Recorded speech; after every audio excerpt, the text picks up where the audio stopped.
Please join with me in a moment of prayer. Gracious and loving God, may the words of my mouth, the meditations of our hearts, and indeed the actions of our lives always be acceptable to you, our rock and our Redeemer. Amen.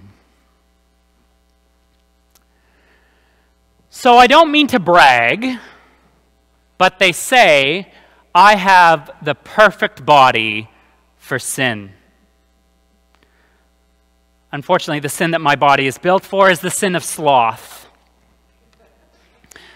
Last year, I took a trip of a lifetime to Costa Rica, to an area known as Manuel Antonio, where the rainforests cascade down and meet the sea. And I went there, and you probably have already guessed it by now, to see the sloths, the two-toed sloths and the three-toed sloths. Manuel Antonio is famous for having a huge national park filled with monkeys and sloths. And by the way, Costa Rica is the country of the world with the most national parks based on its size per capita. More national parks than any other country in the world. 25% of the country of Costa Rica is a national park. But back to the sloths. Oh my God, the sloths are so cute. All I want is for those sloths to wrap their spindly little arms around me and give me a hug. And it took every fiber of my being not to quit my job right there and stay in Costa Rica and become a full-time sloth caregiver, because you can actually get that as a job, by the way.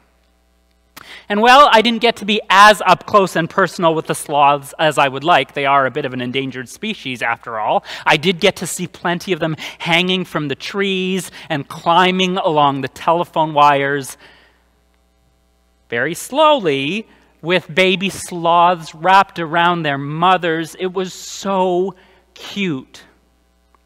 But there is one thing about sloths that I don't like.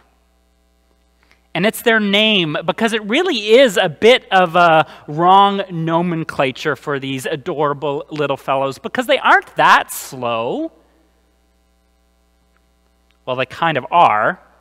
But second of all, the term sloth, of course, is one of the 7 deadly sins. And how could you think of sin when you look at an adorable, cuddly little sloth? Now, I bring this up because we're in the 5th lesson of a 7-part sermon series on the 7 deadly sins and also the 7 heavenly virtues. We've already looked at lust and chastity, at greed and charity, gluttony and temperance, and last week, envy and kindness. And this week we have sloth and its opposite virtue, diligence.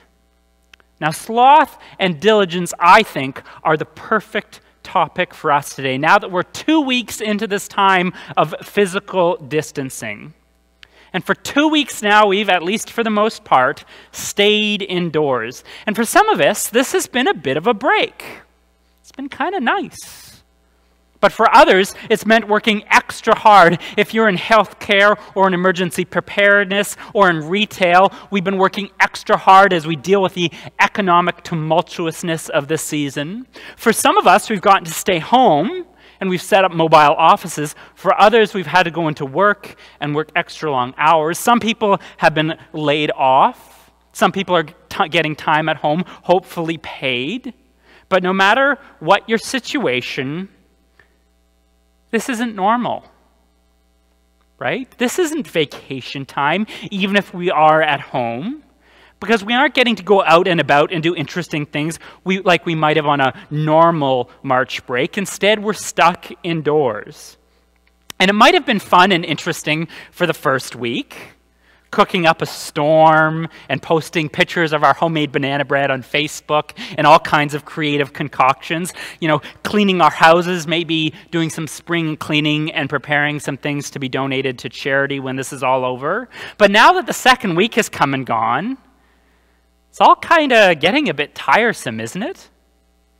I mean, I've already binge-watched the entire series Tiger King on Netflix, and it's going to be a while until season 2. We've already probably by now reordered our clothes in our closets. I've now color coordinated all my dress shirts, looking for something to keep me busy. And I think right about now, when there isn't much left to do around the house, the sin of sloth is starting to creep in. Because by now, with all this extra eating, we're starting to pack on the Corona 15, and by now, we're turning napping into an Olympic sport, and by now, it's all starting to feel a little bit futile, isn't it? Earlier this week, I saw a Facebook post that said, you know all those projects you said you'd get done if you had some spare time? Well, apparently that's not the reason now, is it? Because even if we are still working with everything else canceled and having to stay indoors, we've all got plenty of time on our hands. And in theory, we should be getting all kinds of things done in this period of physical distancing. But yesterday, even with all this extra time, I didn't even bother to comb my hair or put product in it. And next thing you know, I'll be wearing jogging pants with no intention of going jogging. You will know the sin of sloth has gotten to me if you ever see me in jogging pants. Now, we all know what sloth is, right? You might want to call it laziness, but that isn't quite it. Because sloth is actually two different things. One, sloth is defined as the absence of interest, and second, as the habitual disinclination to exertion. Unlike the other 6 deadly sins, sloth is not a sin of passion like anger or greed or lust. Rather, sloth is a sin marked by the absence of passion. And the sin of sloth is not being lazy. The sin of sloth is not caring. In Latin, sloth is known as tricitia or acedia, meaning without care. So let me repeat that again. Sloth is not being lazy. Sloth is not caring. And that's why the opposite of sloth isn't physical activity. The opposite of sloth is diligence. And to be diligent is to be intentional, to do things with intention rather than haphazardly. And I love that word. It's one of my absolute favorite words in the entirety of the English language, the word intentionality, to live with intention. Now, I first heard that word when I was on a retreat with Parker Palmer, who is a world-famous author and public speaker and pedagogue who has incorporated the spirituality of Quakers, the Religious Society of Friends, into the discipline of teaching, into school teaching. And so Parker Palmer teaches teachers as a pedagogue. And Parker Palmer invites us to do things with intention, to live with intentionality. So instead of grabbing a handful of chips and shoving them in our mouths, he invites us to the slow food movement of eating things with intention and savoring every bite. When we're in conversation with people, Parker and Palmer invites us to listen, not just to speak, but to listen, to truly hear, to have active listening. So don't just wake up to your alarm clock, commute to work, put in your 8 hours until the whistle goes, come home and de-stress by watching TV. That's what sloth looks like. No, instead, spend every waking moment living with intention. Work in your professional life with intention, but rest with intention too. So right now, in these days of physical distancing, I am doing laziness with intention. So it's not sloth, it's rest. Well, what do you mean, Jeff? Well, for example, when this whole thing got started 2 weeks ago, I had great plans to use this time of physical distancing to get physically fit. I could go for a jog every day. I could work out from home. I even got out my kettlebell and those tension bands. I got out my camping gear and blew up one of those Thin-Solate mattresses so I could use it as a yoga mat. And do you want to know how many times I've gone out jogging in the last 2 weeks? 1, and it was for 5 minutes. And do you want to know how many home workouts I've done on that yoga mat? 1, and not even 4 or 5 minutes, because I got distracted. And you know what? That's okay. Because right now, what I need to be doing is not getting physically fit. What I need to be doing right now is protecting my mental health. And that's hard work. Now is not the time to be starting great big projects. Now is the time for us to take care of ourselves and operate in self-care and to care for each other. And if that means laying around in jogging pants all day, then, well, you need to do exactly that, and that is okay. So here it is. Here is your religious dispensation. Ergo te absolvo.